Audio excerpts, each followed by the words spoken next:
Welcome everybody. It's good to see y'all for another edition of Savvy Dirt Farmer, and today I want to go more into detail about hydrangeas. You guys are going to have a hydrangea education by the time this is all said and done. But what I want to show you today is the importance of getting your hydrangeas to be nice, full, bushy plants and not leggy plants. And most hydrangeas look much, much better when they're really full and really bushy instead of when they're tall and kind of skinny looking. And I want to show you how to take the very first steps in getting that done to making beautiful plants to have in your own yard or to grow in a nursery to sell to customers. If you're new here on my channel, it's good to see you. If you're not, it's good to see you again. But either way, I would love it if you would subscribe to my channel by clicking below and also clicking the bell to get all of my notifications of when the new content comes out here on this channel.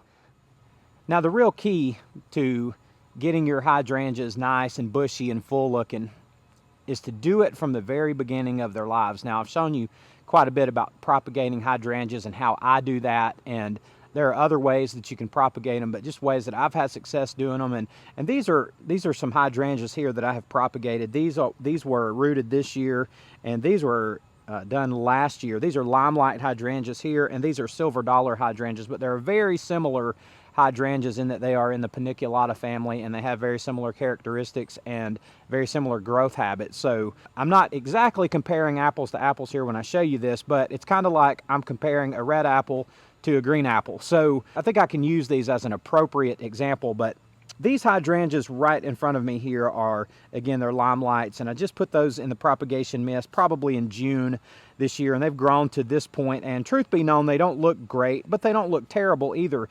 But what I want to make sure that they do, let me pop one of these out. Now here's an example, and this one's really leggy looking. Now it's fine, there's nothing wrong with this, but if I just left this completely alone and just let it go, it's got 3 stems, and there's been nothing done to this since I had it under the mist propagation. But if I just left this alone and did nothing to it, just potted it up, fertilized it, and never touched it, this thing is going to grow into a really, really tall, skinny, ugly plant.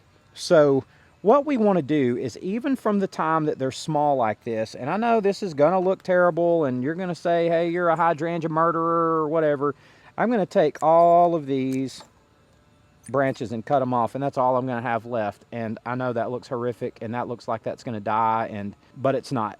And this is going to continue growing through the end of this season. We've got a few more weeks left this season. It's going to continue putting on more growth here in the roots, and next spring when this comes out, it's going to be much, much more full and much more bushy and much more on its way to being a nice sized sellable plant, possibly even by next summer. I'm not holding my breath on that. This is my first year doing limelights, but we'll see. We'll keep an eye on it, and I'll keep you updated, and I'll be interested to see how it goes. Now, these silver dollar hydrangeas are the same way. Now, these are a little bit bigger, but they're just generally very, very similar plants. But so here's one of these that was under the mist last year. Now, I'm looking at this, and I cannot tell on this.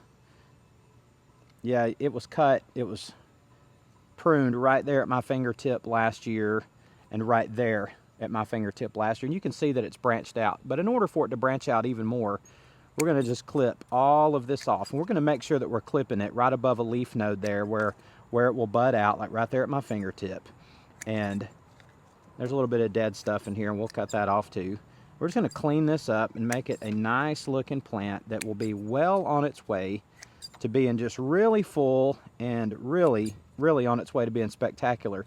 Now this size will be ready to sell next summer, so we're going to get them in good shape now. And let's just check out the root ball on this and just kind of see how this has grown this year. Again, this was propagated last year. And oh yeah, it's very full root ball. That's very root bound. That needs to be potted up, but I'm not going to do that right now. Right now I'm just pruning these and getting them ready to be potted up as soon as we can get to that. Now, those Paniculata hydrangeas, they really are a very heavily branched, very thick, very bushy type of hydrangea, and by the time they're 4, 5, 6 years old, if they get, say, 1 pruning a year, they're going to have dozens and dozens of stems, kind of like this one you see in the picture here. This is a very large one that I grew and sold earlier in the season. But some hydrangeas, like the oak leaf hydrangea, this is an example of an oak leaf here. This is a ruby slippers hydrangea. This particular variety of hydrangea does not get so bushy. There's no amount of pruning that I can do to this particular variety to make it branch and branch and branch. It branches quite a bit on its own, but it's never going to have, you know, many dozen branches on it. It's just not that variety of hydrangea. So knowing what kind of hydrangea you're dealing with sometimes will help you determine what kind of pruning. These paniculatas that I so often work with, the limelights and the silver dollars and the phantoms, and there are quite a few varieties of those need heavy pruning early in their lives. I think I've only pruned this one once, in probably, this may be the end of its second season of growth, maybe even its third, I'm not sure. But they just don't need the same style pruning that your much heavier branched hydrangeas need. Now this is a tray of 18 3-inch pots or 2.5-inch pots, whatever size that is. I'm going to prune every one of these, and you can look how you can do this really quick, and you're just pruning off all these branches and leaving a little bit of room there for them to grow for next season. And we'll just take these one at a time, and this one's kind of odd here, not very pretty at all. But look at this. Here's a good example. This is kind of a mess. This is just not very pretty, but let me show you what's going to happen. We'll prune that right there. Chances are that little bitty stem right there will branch off 2 stems in the spring. And this is a much bigger stem, and it's like most of the plant's energy went into this one stem instead of making several. We're going to cut this off way down here. And I know that's terrible looking, but that will probably grow 3 new stems right there. So we'll have easily 3 there and 2 here. So that'll be 5 next spring. Plus there'll be another 1 or 2 that'll come out of here, and probably 1 that'll come out of the bottom. So this little bitty plant that just looks like absolutely nothing, this will branch into a really nice looking plant next spring. And that's one way that you can correct a plant that's really leggy, really tall, really ugly, is to prune it back hard, and particularly with these hydrangeas.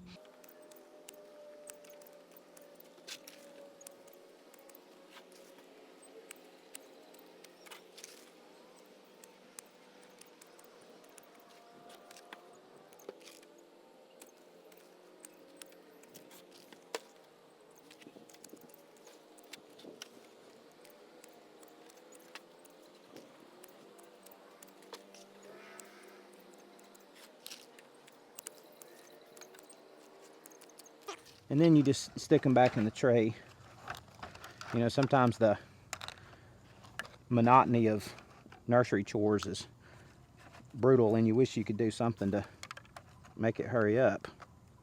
Sometimes you can. So I just wanted to show you one more critical step in getting your hydrangeas to where they look awesome from the time they're little. And you need to start when they're little, or else you have to really go back and correct. And making up for lost time, it's just easier to do it in the beginning. So I hope this has been helpful to you today. I'll see you next time. I love every single one of y'all, and I hope you're having a great day.